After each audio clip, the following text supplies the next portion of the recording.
everyone and welcome back. Can we study more in less amount of time? Is it possible? So let's learn about 5 different ways using which you can study more in less amount of time. So I hope all of you guys are super excited for this session. So without any further delay, let's start. So let's start with the first method, that is Odysseus method. In simple words, इसका ये मतलब है कि आपके around जो भी distractions हैं आप उन्हें रिमूव कर दें.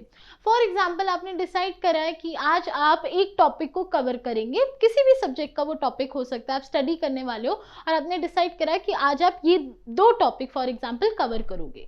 अगर आप वो 2 टॉपिक्स तब कवर करने बैठे हो जब आपके अराउंड बहुत सारी डिस्ट्रैक्शंस है, जैसे आपको फ्रेंड्स के कॉल आ रहे हैं, आपको कोई मैसेजेस का रिप्लाई करना है, या फिर बाहर से शोर आ रहा है, या फिर आप आपके फ्रेंड्स आए हुए हैं. सो इस सिचुएशन में कभी भी आप वो 2 टॉपिक्स को कवर नहीं कर पाओगे.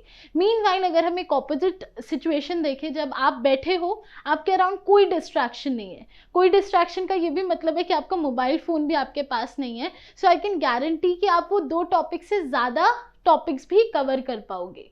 So basically the first method is remove the distractions, क्योंकि जैसे आप डिस्ट्रैक्शंस को रिमूव करोगे आपकी कॉन्सेंट्रेशन इंप्रूव होगी, आप प्रॉपरली कॉन्सेंट्रेट कर पाओगे और आप अपने टारगेट्स को अचीव कर पाओगे एंड इन द एंड आप ज़्यादा पढ़ पाओगे in less amount of time. So the first method that you should apply if you want to study more in less time is remove distractions, because that is one of the major points. Now let's move forward to the second point, that is Pareto principle. Pareto principle का दूसरे words में मतलब है 20-80.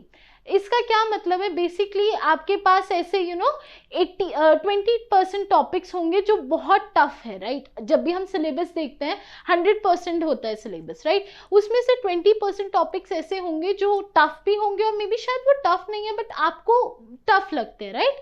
हर किसी के अपने sectors होते हैं जहाँ वो अच्छे हैं, जहाँ वो वीक है, राइट? तो मे बी उस 100% में से 20% ऐसे टॉपिक्स हैं जिसमें आपको ज़्यादा हार्डवर्क करने की ज़रूरत है, राइट? ऐसे टॉपिक्स पे आपको 80% फोकस करना चाहिए. 20-80 रूल का यही मतलब है कि जो आपके पास 100% टॉपिक्स में से ऐसे 20% टॉपिक्स हैं जो आपके लिए डिफ़िकल्ट है, आपको अपना 80% ऑफ द टाइम उन टॉपिक्स पे फोकस करना चाहिए. क्यों? क्योंकि बाकी टॉपिक्स तो आप कर सकते हो, आप कवर कर सकते हो, बट वो जो 20% है वो आपके लिए डिफ़िकल्ट है, तो आपको उसमें ज़्यादा टाइम इनपुट देना है, राइट? सो उस 20 के लिए आपको 80% ऑफ टाइम अपना इनपुट करना चाहिए.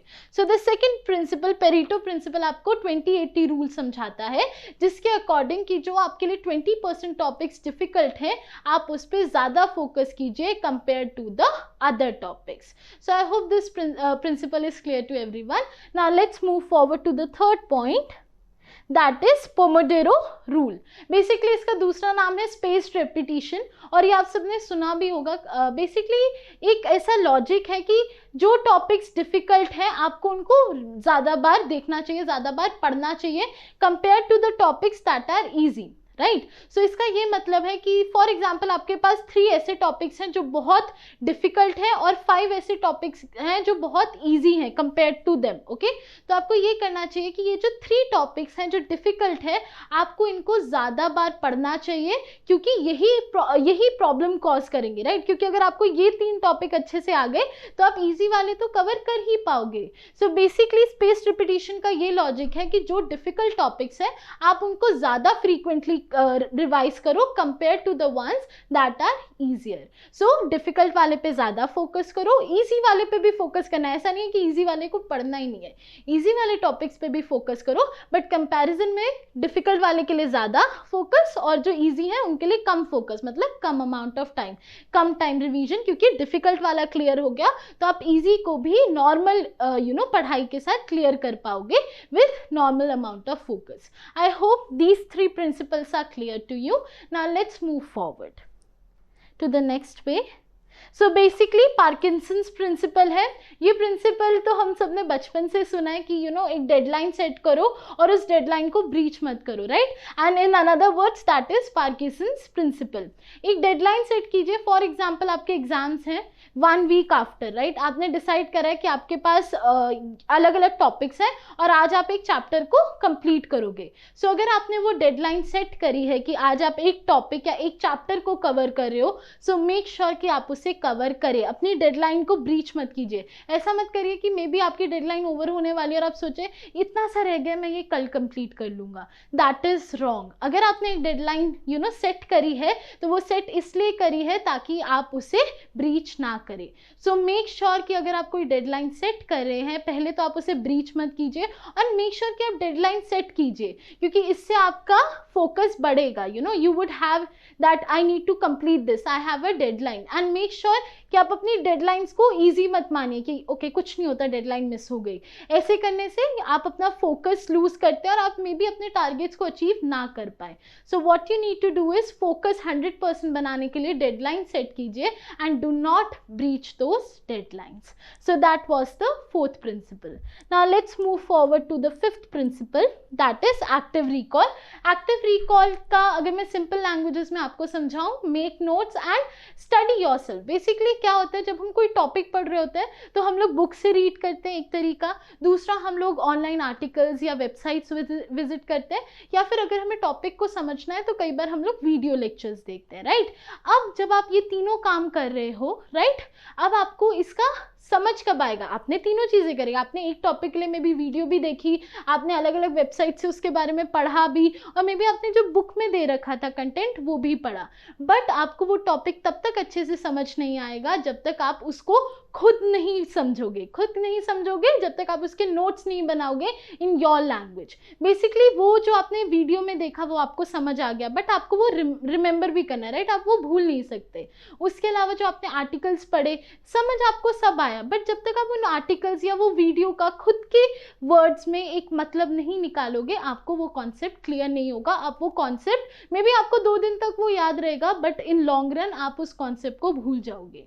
सो what you need to do is make sure that whenever you are watching a video, learning a concept from a book or maybe from a website, make sure कि आप अपने खुद के notes बनाएं, क्योंकि एक तो जब आप नोट्स बना रहे हैं आप उस कॉन्सेप्ट को रिवाइज कर रहे हैं खुद से, राइट। दूसरी बात, आपके नोट्स आपके लिए समझने के लिए इजी रहेंगे, राइट। आपको बार बार फिर वो वेबसाइट या वो वीडियो देखने की जरूरत नहीं है। आपके नोट्स हैं, आप उनको पढ़ के इजीली वो topic in a quick review way revise भी कर पाएंगे जब आप एग्जाम्स आपके पास होंगे, राइट। सो मेक श्योर कि जब भी आप कोई वीडियो देख रहे हैं या कोई वेबसाइट देख रहे हैं for any topic, make sure कि आप अपने नोट्स खुद बनाएं, because that is the best way, क्योंकि आपको वो टॉपिक लॉन्ग रन में याद रहेगा, ज़्यादा समझ आएगा, and it is better in long run कि आप वो टॉपिक को कभी भूलोगे नहीं। अगर वो टॉपिक इन फ्यूचर अगर आपको याद भी नहीं आ रहा होगा, अगर आप अपने नोट्स को एक बार ब्रीफली देखोगे भी ना, तो आपको वो टॉपिक पूरा कॉन्सेप्ट याद हो जाएगा। वाई? बिकॉज आपने एक्टिव रिकॉल यूज करा, आपने उनको खुद बनाया, अपनी खुद के वर्ड्स में लिखा है, so then you would never forget them. So I hope this was clear to you. Now let's see all the 5 points that we have gone through today. So first is remove distractions. Second is 20-80 rule, जो 20% difficult है उसमें 80% आपको focus करना चाहिए। Then next is spaced repetition, मतलब जो easy topics है उनको लेस फ्रीक्वेंटली विजिट कीजिए, जो डिफिकल्ट टॉपिक्स हैं उनको ज़्यादा फ्रीक्वेंटली विजिट कीजिए। Now let's move forward. Parkinson's principle, set deadlines and do not breach them. Next is, 1 minute.